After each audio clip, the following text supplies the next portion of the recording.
Hi hello வணக்கம், இது உங்கள் சிவி ஜோன். எல்லாரும் எப்படி இருக்கீங்க? இன்னைக்கு பார்த்தீங்கன்னா பயங்கரமான சம்பவம். ஒரு சம்பவமா ரெண்டு சம்பவமா, கடைசியில் அந்த டாஸ்க்கு ஒன்றுமே இல்லாமல் போச்சு. பிக் பாஸ் வந்துட்டு ரூல்ஸை ஃபாலோ பண்ணாமல் பண்ணதுனால உங்களுக்கு இந்த டாஸ்க்கை வந்து நான் கேன்சல் பண்ணுறேன் அப்படின்னு. இதில் ரொம்ப சந்தோஷப்பட்டது யாருன்னா நம்ம விஜய் பார்வதி. ஏன்னா விஜய் பார்வதியே ஃபுல்லாக டார்கெட். அதுக்கு மூல காரணம் யாருன்னா கனி. இப்படியே நிறைய சண்டைகள் போச்சு. ஆனால் நல்ல டஃப் கொடுத்தாங்க. உண்மையிலே சும்மா சொல்லக்கூடாது, சூப்பர் டீலக்ஸ் ஃபேமிலி செம்ம டஃப் கொடுத்தாங்க. ஏன்னா பிக் பாஸ் ஃபேமிலியில் இருக்கிறது அந்த நம்பர் ஆஃப் வந்து ரொம்ப அதிகம். இவங்க அதுக்கு ஈக்குவல் கொடுக்குறாங்க. ரெண்டு ஆண்கள், மீதி எல்லாம் பெண்கள். அப்படின்னும் போது பெண்கள்லாம் செம்மையாக பண்ணாங்க பர்ஃபார்மன்ஸு. உண்மையிலே வந்துட்டு ஹேட்ஸாக சொல்லி ஆகணும். ஆதரை இன்னும் கொஞ்சம் எடுத்துருக்கலாம், பட் விரல் அடிபட்டுச்சு அப்படின்ற மாதிரி ஒரு விஷயம் போச்சு. அது மட்டும் இல்லாமல் ஆதரைக்கு ஆப்போசிட்டாக ஒரு எஃப்ஜே எப்படி அவங்க சண்டை போட்டு, ஆனால் அவங்களால முடிஞ்ச வரைக்கும் பண்ணாங்க. அதே மாதிரி எஃப்ஜேவோட காடை அந்த ஃபேஸ் இதை வச்சிருந்தது நம்ம ஆதரை தான். அதில் நம்ம பாராட்டி ஆகணும். சரிங்களா? இவ்வளோ விஷயங்கள் நடக்கும்போது இந்த விஜய் பார்வதியோட அந்த மாஸ்க்கை வந்து எல்லாருமே சுற்று போட்டோன்னே இவங்களுக்கு டென்ஷன் ஆயிடுச்சு. சரிங்களா? அந்த ஒரு டைம் வந்துட்டு அந்த இதை வாங்குறதுக்காக போகிறாங்க, அந்த பிடுங்கிறதுக்காக போகிறாங்க. அப்போ கெமி கையில் வச்சுருப்பாங்க போல இருக்குது. அவங்களோட ட்ரெஸ்ஸை பிடிச்சி இழுத்துறாங்க. நல்ல வேலை ஒன்றும் ஆகலை. சரிங்களா? ஆனால் அதை அவங்க பெருசும் படுத்தலை. அது உண்மையிலே வந்து கெமியை நம்ம பாராட்டி ஆகணும்.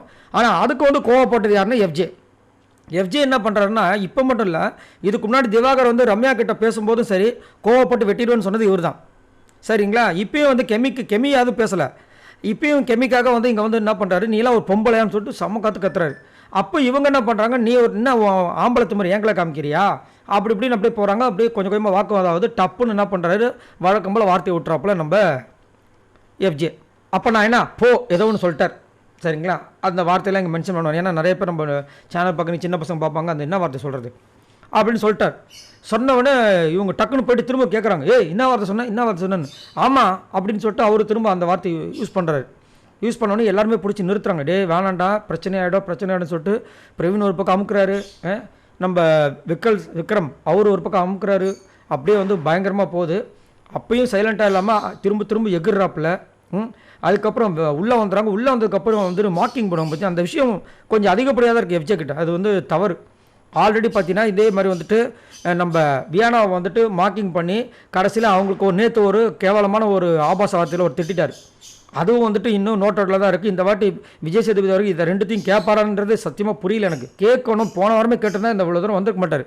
இப்போ எஃப்ஜே வந்து இதனால் பாதிக்கப்படுறாரு அப்படின்னா அதுக்கு முழுக்க காரணம் பார்த்தி முழுக்க சொல்ல முடியாது. பாதி காரணம் வந்து விஜய் சேதுபதி தான். ஏன் அப்படின்னா ஃபஸ்ட்டே வந்து இவங்க தட்டிட்டாங்கன்னா அவங்க சைலண்ட் ஆயிடுவாங்க.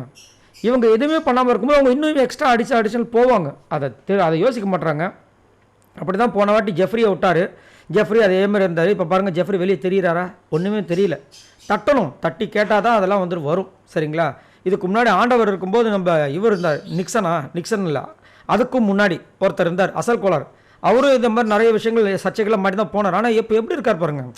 தட்டி கேட்க வேண்டிய இடத்துல கேட்டுறணும், அதை கேட்காம விட்டாங்க. பட் எது எப்படியோ எஃப்ஜேக்கு வந்துட்டு இந்த வாட்டியாவது எல்லோ கார்டு ரெட் கார்டு வருமானது தெரியல.